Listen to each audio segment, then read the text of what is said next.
our skin is porous. And when you are using a toxic sunscreen or toxic makeup or any other body care product, shampoo even, body soap, if there's toxins in there, it gets absorbed into the bloodstream directly through the skin.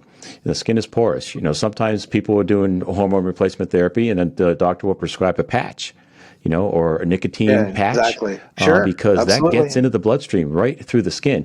So it's important to be aware of what you're putting on your skin. And the rule of thumb is this: if you wouldn't eat it, think twice about putting it on your skin. Because if you ate it, at least it would go through the digestive system. Your digestive enzymes would have a chance to start breaking it down. Bile would come in. The acidic environment in the stomach would break that down. It would go to the liver and get further broken down before it makes it to the bloodstream.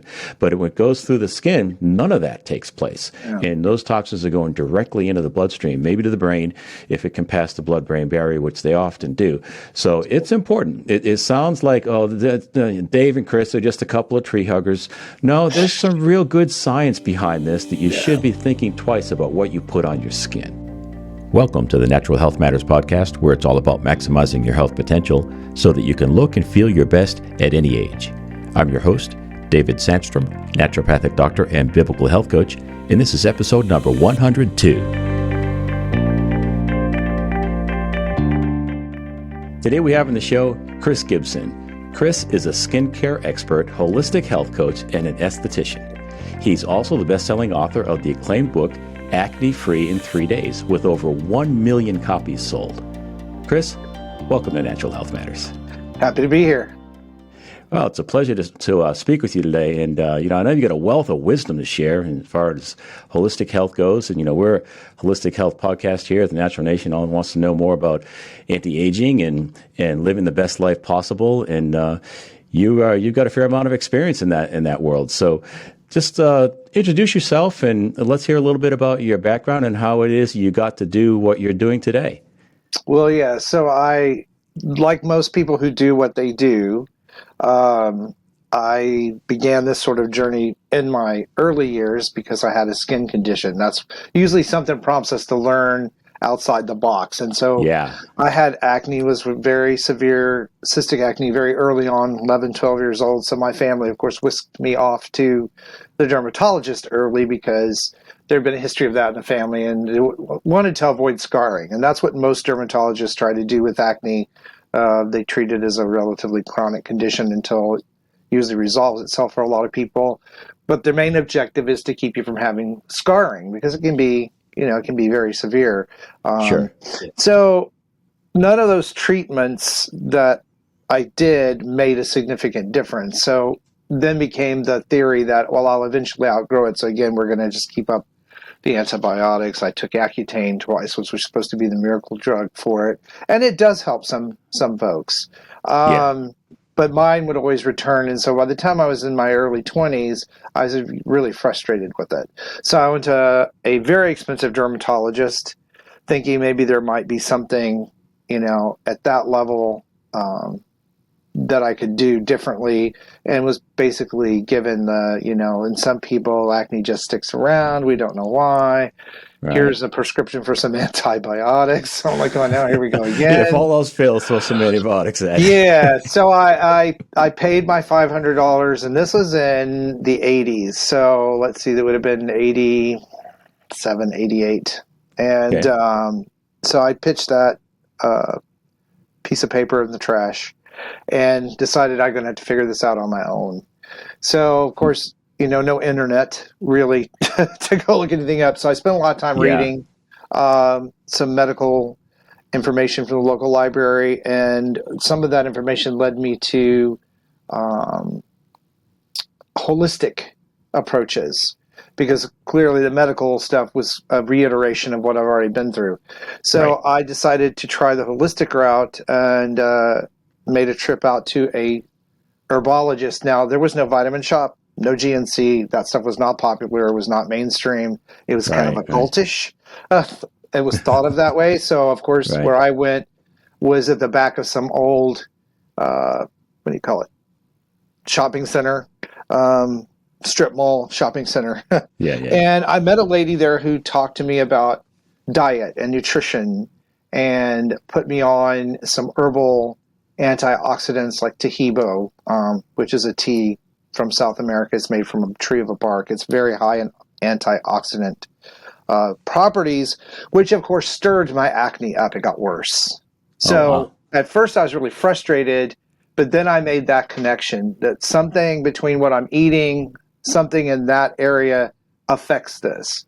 So if it can make it worse, there's got to be a way to make it better. So I stuck the Tahibo period out, and it did get somewhat better. I would say significantly better, but I still had a lot of breakouts, and I didn't know why. And then I went on a fast and took everything out of my diet for 3 days, which is the premise of the book.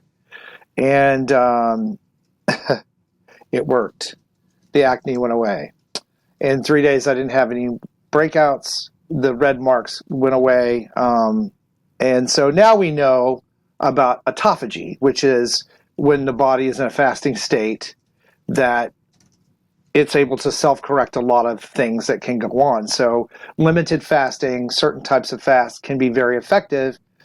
We know that now they're using this metabolic approach in cancer treatments as well, where we starve the cancer through putting. I have a friend on YouTube who's kind of vlogged that journey to some degree, who was given, this is it. Get your affairs in order. It's stage 4. You're going to. I've heard that one before. And so he went on a metabolic approach with dietary changes and fasting, and they actually starved the cancer out of his body. He's fine. Awesome. So still gets to stay with his wife and kids. So good for him. So just a reinforcement of what I've known for the last I'm 58 now, so that's like 35 years. That holistic approaches can work. I'm not against medical theory, medical practice, medical attention, or medications at all whatsoever, because they all are part of some really fascinating, forward-looking things that we're doing in medicine. But oftentimes the body's capable of doing a lot of things on its own when it's given the right environment. So I wrote about that in a book, to make a long story short, called Acne Free in 3 Days, because that was what happened. So the book was more about what happened to me than a how-to. But it did include what I did. And so the book became very popular very fast, because acne is one of those situations that it hits most people in their formative years when there's a lot of self-esteem issues going on anyway. I have 13-year-old identical twins right now in middle school. So I'm watching it firsthand right now. Yes, it's a rough period for a lot of folks. And so and a lot of things weren't working. And it was new. We had ClickBank, which was one of the first times you had not Amazon, ClickBank, which was a way to put out an ebook version of your book, which is all we had at the time, and it was global. So it was a global platform. So it allowed me to reach across the pond and to the UK. So the book became very popular very fast. Went from a ebook to a paperback, and then the paperback was actually picked up by a TV producer in Canada who was in her 40s at the time and had suffered the same stuff I did. Took the book home, tried what I did, and it worked. So she was just shocked.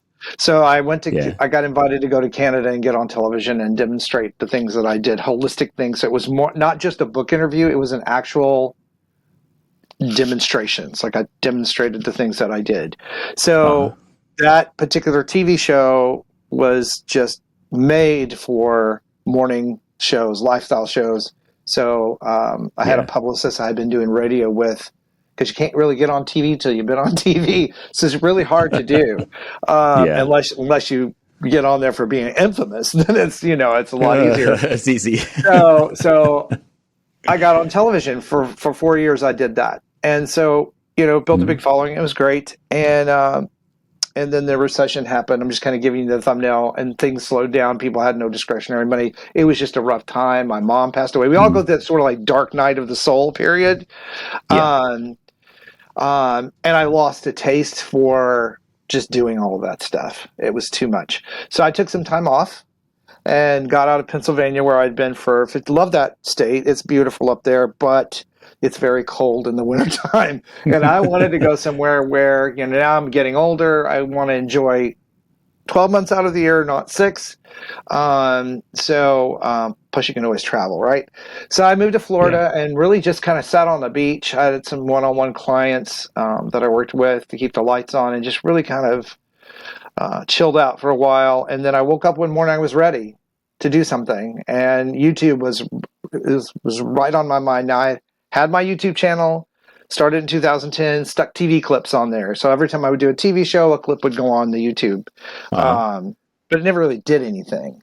And YouTube had changed a lot, so I wasn't sure. But I said, I'm going to try to do a video on the chemicals in sunscreen, because 4 years ago, that was a big deal. Yeah. I'm a marketer too, so I'm like going, this is trending. If I have any shot at this, it's probably going to be on a topic like this. So I was able to speak to the ingredients and why they weren't good for you and why they're not good for the ocean and what the alternatives were. So we put it out. I didn't know how to edit videos. It's a terribly edited video, but it did well. Chris, I got to interrupt you there. I can relate because I started the podcast off audio only, and then I switched to video. I took like 6 months off. I didn't publish any podcasts because I was learning how to record video and edit video, what software to use, what software not to use. It was a big deal. It's a lot more difficult than people think. Yeah, it's a big learning curve, and I wanted to do it myself. I didn't have the funds to hire a bunch of people. So the video did, by YouTube standards, it did well, not by my standards. But by YouTube standards, for you to not have any following at all, even 4 years ago, put a video out and get any views, is significant. So that video did all right. I did another one. We spent a little advertising on that and got some eyeballs on it so I could get some feedback. Music's too loud, you're talking too fast, or, a lot of that positive criticism. I'd already started a new blog. I had built all the pieces. And then when I started to talk about I did okay. So I did okay. I got to 10,000 subscribers in about a year and a half, which is good. I mean, it's a significant amount of people. Yeah. But when I started talking about how old I was and skincare for longevity and anti-aging and, reversing problems, still holistic issues, instead of just acne and how to cure this holistically and how to cure that holistically, the channel really took off. I did a video on the neck area, which gets left alone by a lot of people throughout their lifetime. So even if you've taken really good care of your face with sunscreen and done a lot of times the rest wasn't. So there's a lot of sun damage. So I did a video on that, and this channel went from 10,000 to 50,000 and then to 100,000. Not just that one video, but it sort of told me what people wanted to know. So here I am on YouTube in a weird space for a guy. Plus, I'm over 50, which is weird for that space, because it's usually ladies talking about their fashions and makeup and, some skincare reviews. But I'm coming here as an esthetician and a holistic health coach, talking about not just skincare, but how fitness plays a role, your diet plays a role. It's more than just putting a cream on your face. And people started coming back and giving feedback on the videos of how this stuff was helping them. And I think that's what really turned it around with the comments. People would go try this, and they would come back and say, "Wow, that worked." So that really gave the channel footing. And so we're. I was just about to say that people want solutions, right? I mean, if you can identify the problem. Right. What's that? I said, what's the point if it doesn't work? Right, exactly. Yeah. But if you can identify the problem and then offer a solution to the problem that actually works, there's going to be people that are going to notice that. I want to back up just a little bit. You said a lot there. One of the things was when you started out with the medical approach, which is very typical when people have a health challenge, right? You're at the dermatologist. Yep. And an MD has a license. And they have protocols that they need to follow that are dictated by their licensing boards. Correct. And they gave you the traditional stuff, the stuff that they were told that works, that they're supposed to, that's their treatment method. And if they go outside of those protocols, they run the risk of losing their license. So, people say, well, I want to find a good doctor. Well, I'm sure, not all doctors are created equal, but when you go into an MD, you're going to get pretty much the same approach. They treat with pharmaceuticals pharmaceuticals. And if the pharmaceuticals don't work, there's maybe a surgical solution. And then they're out of tricks. That's all they've got. Yeah. And if they go outside of that, they could get themselves in trouble. And they have to protect their livelihoods. Yeah. And another point that you made there was you took a supplement that made your acne worse, and you said, light bulb moment. Food influences my skin.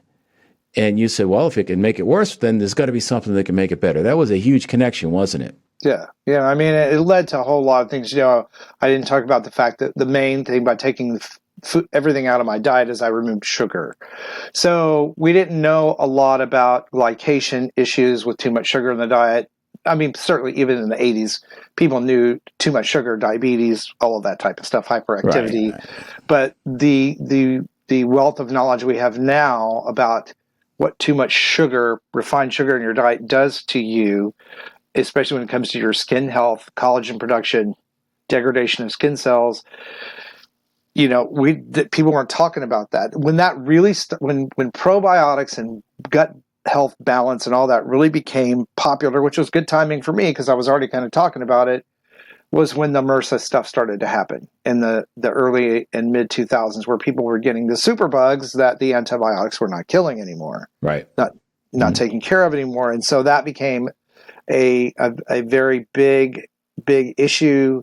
And I just happened to be talking on it already about skin. So I started getting invited onto shows to talk about the role that antibiotics use over so many years. Being a child of the 70s, every time you had a cold or a sore throat, they gave you antibiotics because you had tonsils. So in order to keep that from turning into tonsillitis, you had a round of antibiotics, and it was this pink stuff in a jar. It's supposed to taste like bubble gum. It didn't, but I remember taking that stuff, and so I had to clean up my diet. I had to get the yeast overgrowth under control, the candida back under control. My immune system was very, very sensitive to sugar. Now I can have something. It's not like I don't have a piece of cake now and then or whatever, but my diet has always since leaned in the Mediterranean type of approach, where I like salads. I'm lucky I like spinach. I like a lot of vegetables.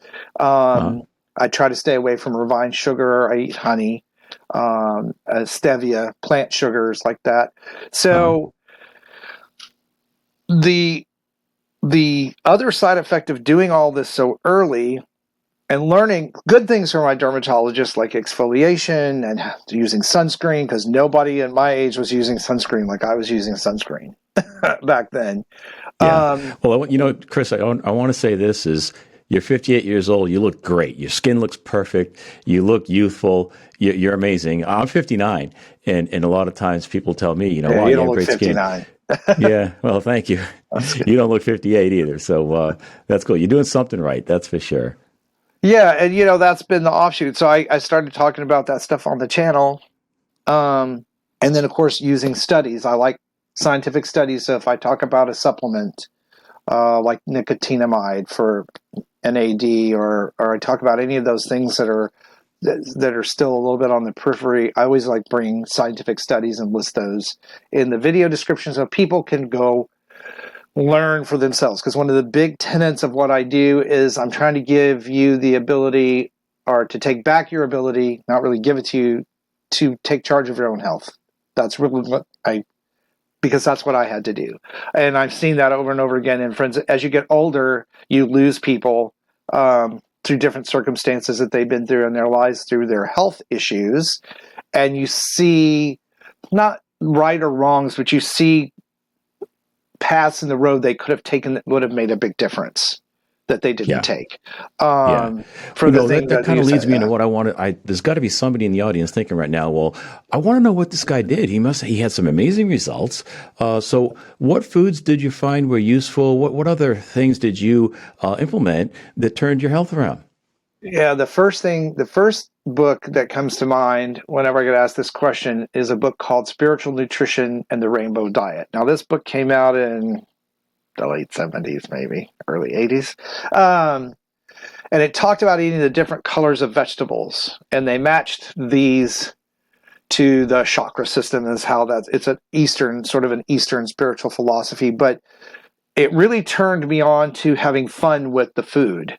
So you eat yellow, the yellow is a certain type of vegetable. Now we know scientifically that these vegetables that are different colors provide different nutrients, different enzymes, different proteins, even plant proteins that your body needs to heal and replicate healthier cells. So I've been very diligent to, it's almost a habit now. It's not, I don't even have to try. I'll almost always pick something healthy. Even if I'm out at a restaurant, I'll look for the healthier choice. Now, if I want the lasagna, I'm going to have it. That's really what I want, because I've learned when my body really wants it, there's something in there. Maybe it's salt, whatever. I trust my own body's intuition these days, just automatically, just to have what I want.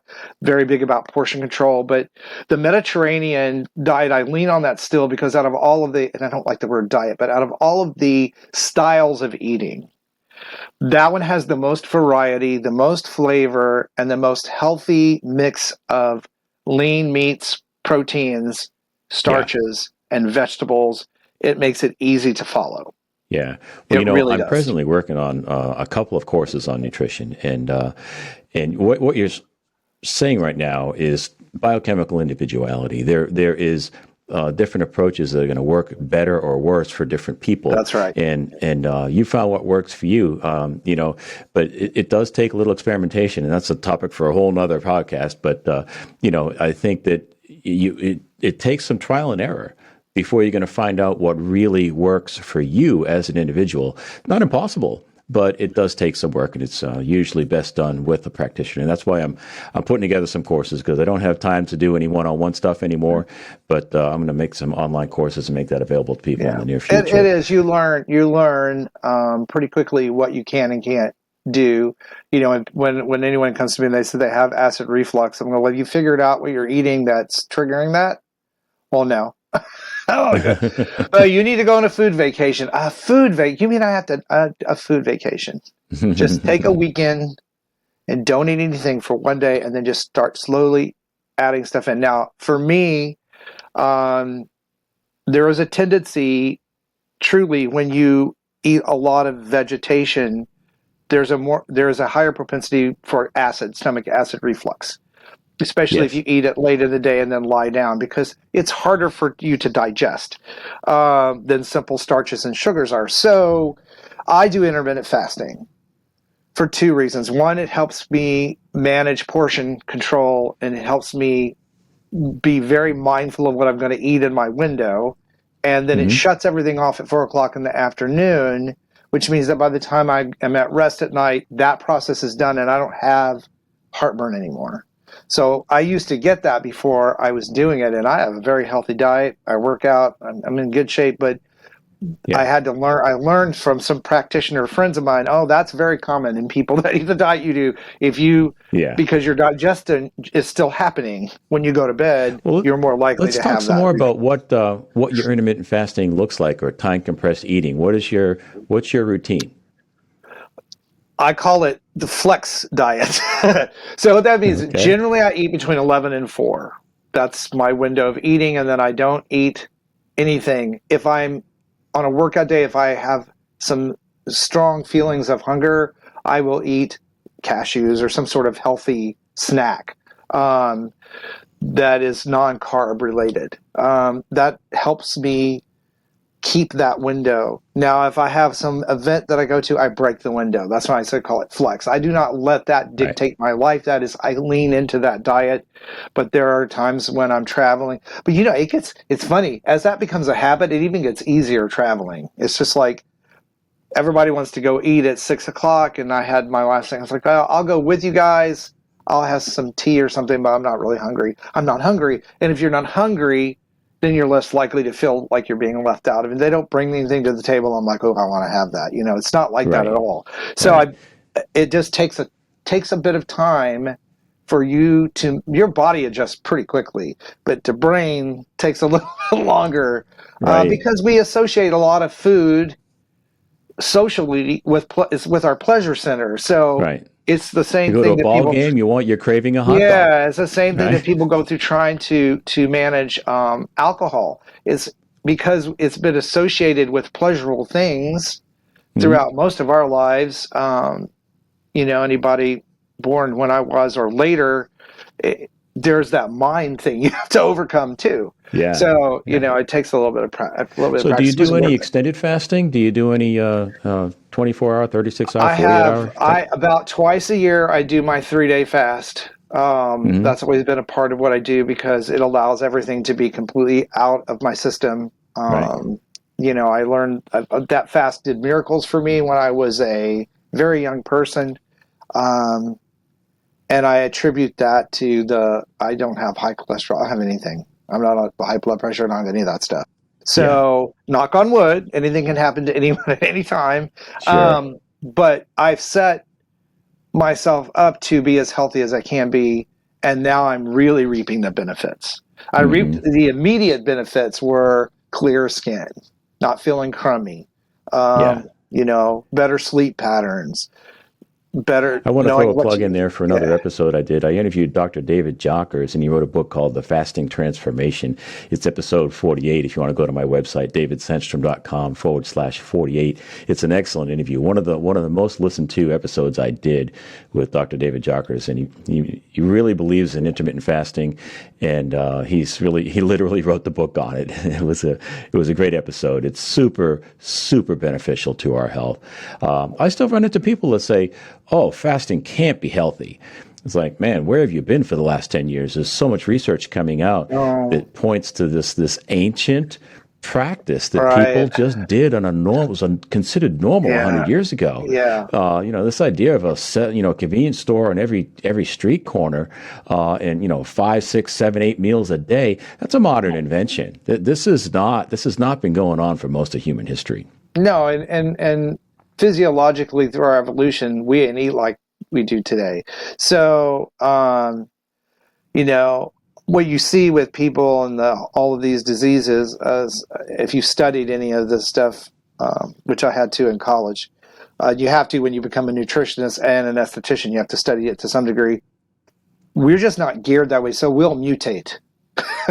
So what you see with obesity and diabetes in people who are able to eat that same way, who do not get sick, that is that natural selection process happening. Now we have things as humans available to us to keep us alive. You can stay alive in that state much longer than you used to be able to, but it's not a fun life. So I go back to, I want people to feel as good as they look as good as they feel. So, these studies that come out, like the Health Got study that came out last October, where they took those individuals 52 to 75 years old, sedentary, pretty much the regular rest, sometimes a pizza, sometimes a home cooked meal, mostly on the couch, not a lot of activity, got Yeah. them up and moving 20 minutes a day, moderate activity. This is walking, playing with your Uh-huh. dog, whatever. Right. Lean their diet toward leafy greens, lean meats, healthier oils. They did this for 8 weeks and were able to roll back biological aging on those people by 3 years in just 8 weeks, just by Wow. making those changes. So Yeah. body's very responsive to what you do. I used to say, and it's still true, it's the tiny little decisions we make every day, all day, that end up where we are. Same thing in skincare. What you see is old news. Skin cells that we have now basically are your body where it was in a healthy state a year ago. So it takes time for changes in diet. It takes time for changes. Even with fasting, it's a cumulative effect. The first time is usually the hardest because it's really this that you Right. have to get past that. I can Sure. remember when the Acne book came out, I talked about that 3-day fast, and people would actually write in, I tried that and I fainted on the second day. No, you didn't. You didn't faint from that. You didn't faint from that. Humans can go a long, not without water, but without food, we can go a really long time. Right. Right. So, because we're designed that way. Yeah. That's what got us through ice ages and famines and, again, That's right. natural selection. So the people alive today are the people that survived those elements. So we're geared to be able to do that. That's why when it doesn't take a lot of high calorie foods to get you fat because we're basically designed to be lean and survive in that modality. So, it is what it is. The science is the science, and I always let that back me up because it's just like math; the numbers don't lie. Yeah. So, Chris, let's talk about gut health. I'm sure that you've explored this and the connection between gut health and skin health. So, could you speak to that a little bit?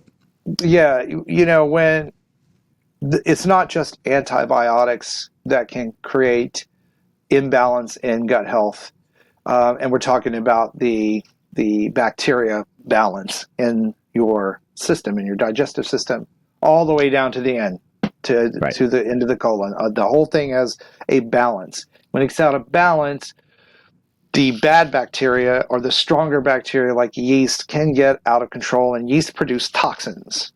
So normally in a balanced gut, that's able to be taken care of and eliminated. But when it's out of balance and you have a lot of the toxic bacteria, your immune system becomes very, very sensitive, and you have what's called chronic inflammation. That can lead to, they know that. I just argued on television about this, right. But now they know that an increase in inflammation can lead to rosacea, psoriasis, acne, flare-ups, especially the skin really responsive to that. Also, your internal organs can get inflamed the same way. And it can be a little bit hard to figure out what you need, but I think there's enough material now, and there are people like you, and I have obviously resources I reach out to that know which specific probiotic you need to get back in balance. And sometimes it's easier for some people than others. It just depends on what's going on. Antibiotics, if you have to take them, they're a great tool. I had to take them for an infected tooth. That happens, especially as you get older. And I knew right away. I asked the dentist. I said, "Okay, what probiotic do I need to take with this?" And they knew. Oh, that's good. They knew. Oh, that's yeah. Pretty, now pretty most people don't ask me about that. I'm like thinking you should tell them this anyway. So because I didn't know, I just thought I'll ask. I would be able to figure it out. Yeah. So good probiotics, and you have to pretty much take a lot of them. People undertake them because, they have to pass your digestive system. It's an incremental thing. It's not like you take a round of, like you would take a round of antibiotics. It doesn't really work that way with probiotics. You take them longer term. Right. But it stirs stuff up. A lot of times people feel bloated. They got some cramping. But if they can make it through that adjustment phase, there's not one person I've seen do that doesn't come back and go, wow, I feel good through here. Like I feel good, like it's a feeling, like a healthy feeling. I haven't had that in forever. That's an amazing thing to feel good in your tummy. And a lot of people walk around not feeling good in their tummy or their digestive system, and they just put up with it. They get used to it until it's been really going on gets for so bad. long, sometimes decades. It just feels normal, even though it's not ordinary. It's ordinary, but it's not normal. And people are amazed at how they feel when that feels nice. It's almost champagne bubbly is what I call it. It's just sort of a very I don't know. What I'm talking about. It's a very it's a very healthy feeling. Your energy is up, you just feel good. So, I mean, well, it a really couple points I want to make here, and that is, our skin is our largest organ, and its primary job is to protect our internal organs from the outside world, right? When we come in contact with, whatever, germs, viruses, bacteria, parasites, whatever it is, our skin protects our internal organs. Well, even though the gut, that alimentary canal from the mouth to the anus is inside the body, it's still doing a similar job to what the skin does, is it protects us from the outside world. Because when we open our mouths and drink and eat, we're sending stuff down there. That's the outside world. And even though it's inside the body, so a body has to defend itself and be able to extract the nutrients, break that stuff down, take what it needs, put it to good use, and eliminate what's left over. It's a complex process, and as you well mentioned, the chronic inflammation presents a problem. And if you have issues going on with the gut, it's gonna oftentimes manifest in skin conditions. And doctors have all kinds of names for it. But really, when the root here is chronic inflammation in the gut, and it's really a huge topic. And one of the best things we can do, as you already mentioned, is practice intermittent fasting or time compressed eating. It gives our bodies time to rest and recuperate and do some healing. It's good stuff. Yeah, really good stuff. that autophagy process is so important. You know, I think we're going to be hearing more and more about that as we go forward, because they're finding that metabolic approaches to healing are they're non-invasive because the body's doing the work. Right. You mix that with the light therapies that we see that are working for people, especially with skin conditions, hair growth, all of that, as we get a handle on the different wavelengths and perfect that process, RF therapy, ultrasound therapy for tumor reduction, along with there's just a whole lot of things you do that have nothing to do with radiation and killing anything. Body fights cancers. I don't think people realize your body is fighting cancerous cells all the time. That's right. We all have them. Yep. They're everywhere. There's a rogue cell all the time. That's right. What happens is when the body isn't able to get a handle on it, and it's able to duplicate. Right. And then duplicate again. And then that's when we run into all these issues. And we even see that in our pets today with our pet food being manufactured. You know, I've been through all sorts of, just as a backup, it's not just the human animal. I've been through all sorts of issues with pets, with chicken allergies and stuff that I've had pets my whole life that never had these issues. Many more pets having cancerous issues. So, right. you know, take care of you, but also look at your pets. You know what I mean? Because look at what they're eating, because it's an expensive venture, and I'm fortunate I've got a thumb on mine to catch things when they happen. But I've learned so much, and it's such a reflection of what goes on with us. Yeah, taking for granted that what we're putting in their bowl, what we're putting in our bowl is okay. Right. So, well, you know, if we ate food that could sit out on the counter for 6 months without going bad, I don't think that would be the ideal diet, and it's not the ideal diet. There goes your McDonald's. There goes your McDonald's cheeseburger. Is that the cheeseburger that had been in the thing for like a year, like 60 years or something? That looked the same. There's a video on YouTube on that. Yeah, it's like not picking on McDonald's. I don't bash. I just point out, I'm not going to bash. McDonald's fries are really, really good, and every once in a while I have them. Twice a year, maybe. I like that philosophy. People are surprised to hear I enjoy ice cream, and you know what? Oh, I love once a week I will have a big bowl of ice cream. That's fine. Maybe with some chocolate syrup and some whipped cream. Maybe I might throw some fresh fruit on there, but it's my cheat and. And I get to enjoy that, and I'm a holistic health guy, and I firmly believe that we are a spirit, we have a mind, and we live in a body, and we can't afford to ignore 2/3 of our makeup. We can't address the physical alone and expect to be really healthy. You've got to strengthen all 3 parts of the human condition. And if you are eating a diet that's so rigid, as you said earlier, if you're going out to eat with some friends, you can't say, "Hey, it's past 4:30. I'm past my window. I can't eat. You guys enjoy. I'm just going to sit here." It's not that's not good for you. The stress that creates will be worse than the Big Mac. Yeah, it's really just it's what your lean is, and that's true. I think that's true of everything. You can be too much of anything or too little of anything, and if you're not enjoying your life, there's no point to doing that. Well, I live it. That's the other side of it. Like you said, if you're so rigid, I'm a very disciplined person when it comes to workouts, and I've had to learn to shut off that little voice that says you're not working out, because I'll look at a day as I have too much to do.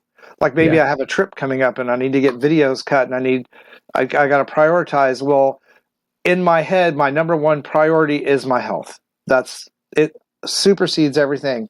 But I work out 3 times a week, every week. And there is a truth to the fact that your body needs a break from that occasionally.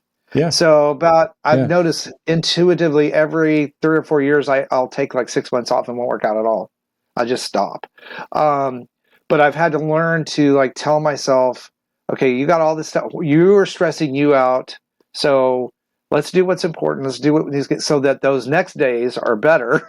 Right. And I'll get the workout in somewhere. It's not like I'm going to fall apart in one day, missing 1 or 2 workouts. So it's balance. It really is balance. I know, I trust myself enough to know I'll go back to working out if I miss one, you know, and that's where, just because of the benefit that I get as you get older, workouts, staying mobile, the benefits are just so much that you want to do it. I agree. A 21-year-old has more wiggle room than a 51-year-old. Oh yeah. Right? Oh yeah. The older you get, the more you need that little extra something to give you a boost. Hey, before we wrap things up, I want to ask a couple more questions here. So you mentioned sunscreen. So there's a lot of toxic sunscreens out there. So what do you recommend as to if someone's going to spend a day in the sun? What's a good way to protect themselves using a sunscreen? Well, I am a supporter of, flag waver of mineral sunscreens, because they've come a long way. They're not greasy. They've figured out how to mix them. Even as a hybrid, if you're going to have some chemical, they take the less obnoxious ones and put a little in there just to make it work better. But the pure mineral sunscreens now, they come with a little bit of tint in them. The what you would call the carrier product in there blends and absorbs into the skin, and they work very, very well. Whereas chemical sunscreens, they work very, very well, but there are some toxicity issues with certain ingredients like oxybenzone, avobenzone, octinoxate, which I always say it sounds obnoxious, octinoxate. So, because especially in children, they can be absorbed enough to get into the bloodstream, and that can cause some concern with developmental issues and hormone balance and all of that. But more importantly, in the environment, they're very toxic to aquatic wildlife, and that's fresh and salt water. So you've seen a lot of bans go out here in Florida. You're not supposed to use those in the ocean. Hawaii, same thing. You know, in Australia, places where there are coral reefs. And wow, where I was not aware of that. Interesting. So that's what my first YouTube video was on. Environmental Protection Agency is caught on. Yeah. So, you know, and then there have been all the crazy stuff with the Korean skincare saying they were SPF 50 and they weren't. And then there was the benzene issue with sunscreen early in the spring where they had to recall a bunch of it. So that's a genuine concern and a general question I get. So I recommend that you use mineral sunscreens. There are plenty to choose from. They will have a notation on the bottle that they are approved for ocean use. It's just they work just fine. You don't need 50s. SPF 35 is more than enough. 50s on either chemical based or lotions tend to get to be too greasy and irritating if they get them in your eyes. Yeah. But here's what I will say: sunscreen is so important. The best sunscreen is the one that you will wear. So, and my puppy dog is agreeing with me over here. She's over here going, so if you hear, but anyway, so sunscreen, very important that you wear it, on all exposed areas. Don't forget your chest, neck, your ears. You know, I have really great hands for my age. I was sunscreening those too. So, you know, just the other thing that sunscreen does is it helps your skin heal itself from prior damage. So when you turn off the accumulation of UVA, UV light damage that's happening, your skin begins to look better. So it's actually does more than just protect you. But to answer your question more simply, I would choose mineral sunscreen over chemical if I could. But if I can't, I would wear whatever I could get my hands on, because the bottom line is you don't want skin cancer. And you don't want photo aging, because that's 70, 80, some say 90% of the visible signs of aging are from that. And I have to agree, because if you take a look at your behind skin, which is for most of us been covered our whole life, and compare it to exposed areas of the body, that's the degree of sun damage that you have. because that skin is the same skin everywhere. Another and point I learned that from a dermatologist. That's pretty interesting. Yeah, that's probably true. But I want to point this out is that our skin is porous. And when you were using a toxic sunscreen or toxic makeup or any other body care product, shampoo even, body soap, if there's toxins in there, it gets absorbed into the bloodstream directly through the skin. The skin is porous. Sometimes people are doing hormone replacement therapy and the doctor will prescribe a patch. Or a nicotine patch, exactly. Sure, because absolutely. that gets into the bloodstream right through the skin. So it's important to be aware of what you're putting on your skin. And the rule of thumb is this: if you wouldn't eat it, think twice about putting it on your skin. Because if you ate it, at least it would go through the digestive system. Your digestive enzymes would have a chance to start breaking it down. Bile would come in. The acidic environment in the stomach would break that down. It would go to the liver and get further broken down before it makes it to the bloodstream. But when it goes through the skin, none of that takes place. Yeah. And those toxins are going directly into the bloodstream, maybe to the brain, if it can pass the blood-brain barrier, which they often do. So it's important. It sounds like, Dave and Chris are just a couple of tree huggers. No, there's some real good science behind this that you should be thinking twice about what you put on your skin. Yeah, I absolutely agree. Yeah. So, Chris, if you wanted to leave somebody with some low-hanging fruit from our conversation today, what's the most important thing you'd like them to know? Well, if you've not been taking care of your skin, start now. If you have been taking care of your skin, up your game and take a look at where you're doing and what you might be able to do more of as far as taking care of all the areas of your skin. So a lot of people leave out the body and it needs usually the same sort of care that the skin on your face does. So I would say that start now. A lot of if you haven't been wearing sunscreen, start now. If your diet could be a little bit better, start now, because now leads to a better tomorrow. So that's what I say, if I had started YouTube 4 years ago in May, I wouldn't be here talking about this. But at that time, YouTube it didn't bring me anything. I got a few viewers. Skincare companies weren't reaching out to me. I wasn't doing podcasts and television. So you have to get into the mode of you start now. Everybody has to start somewhere, and the benefits will show up. Excellent. That's great advice. Chris, if your message is resonating with somebody in the Natural Nation, what's the best way to get a hold of you? Check me out on YouTube. That's the easiest way. It's easy to find me. It's just Chris Gibson or Chris Gibson Live, the name of the channel. But either way, I show up. I have a blog called Skin So Fabulous, which is an interactive community where you can direct message me with questions. So those are two really the best ways. I'm on all social media, but if you go to YouTube, under every single video in the description are all of my social links. So it just makes it really easy to find me on whatever. Fantastic. Chris, thank you for your time today. I appreciate you sharing your wisdom with the Natural Nation. Sure, absolutely. A pleasure. For more, go to the show notes page at davidsandstrom.com/102. There you can find an audio as well as a video version of the podcast. I always include a downloadable transcript and some type of a content upgrade to help you go deeper with that subject. If you've been listening for the past few weeks, you know that we've gone to every other week publishing schedule. And if you are looking for more content, I encourage you to go back into the archives and listen to some of the older episodes. There's some great information on there. And with over 100 episodes, if you listen to one a week, it would take you a couple of years to get through all that content. So there's plenty of information out there available in the archives. Go to my website, davidsandstrom.com. One more thing I'd like to ask is, if you're enjoying the show, would you tell a friend about it? This information is hard to come by, and the number one way someone finds a new podcast is a friend tells them about it. So I sure would appreciate you spreading the word about the show to someone you know and care about. I'll bet they'll thank you for it. That's it for now. I'll talk to you in 2 weeks. Take care and be blessed.